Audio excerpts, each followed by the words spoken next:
আসসালামু আলাইকুম এভরিওয়ান। ঈদ মোবারক। কী অবস্থা সবার? আশা করি তোমরা সবাই অনেক ভালো আছো। সবার ঈদ অনেক ভালো কাটছে। আমাদের বাসার যে ডিজাইন করতেছে ইঞ্জিনিয়ার সাহেব আসছিলেন, এসে আম্মুর থেকে সালামি নিয়ে গেছে। আমি যখন সালামি চাইলাম আমাকে একটা পোটলা ধরাই দিল।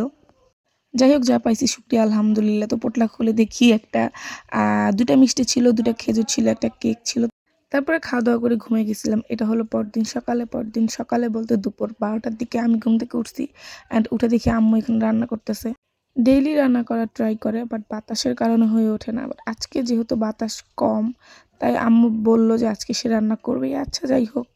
এখানে ভাত বসাই দিছিল আর আম্মু আমাকে দেখে বলতেছে, তুই এটা দেখ, আমি আসতেছি। কারণ ঘরের ভিতরে অনেক কাজ থাকে, সেগুলো করতে হয়। তো যেই কথা সেই কাজে আমি এখানে ভাত দেখতেছিলাম আর চুলার জাল ঠিক মতো হইতেছিল নাকি সেটা দেখতেছিলাম। সাথে আজকে মেনুতে ছিল আলু ভাজি আর ছিল আমার স্পেশাল ডিম ভুনা। গত দিনের কিছু গরুর মাংস, মুরগির মাংস আর মুরগির ডিমের ভুনা ছিল, তাই আজকে আর বেশি তরকারি করলাম না। আমার হাঁসের ডিমের ভুনা অনেক ভাল লাগে। এইটা খাওয়া শিখছি আমি মূলত আমার হাজব্যান্ডের কাছ থেকে। এর আগে আমি ডিম পোচ বা ডিম সেদ্ধ কিছুই খাইতাম না, বাট ওর দেখা দেখি আমিও হাঁসের ডিম ভুনা খাওয়া শুরু করি। এখানে সেই আলু ভাজিটা ছিল।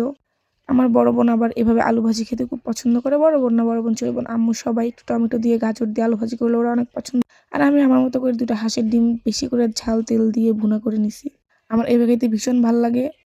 তারপরে রান্নাবান্না শেষ করে সব গুছিয়ে ছাদে উঠে দেখি আমার বড় বোন, ছোট বোন, আমার ভাগ্নি এখানে গোসল করতেছে। ভাই, ওদেরকে দেখে আমার অনেক ইচ্ছে করতেছিল, বাট আমি এভাবে করব না।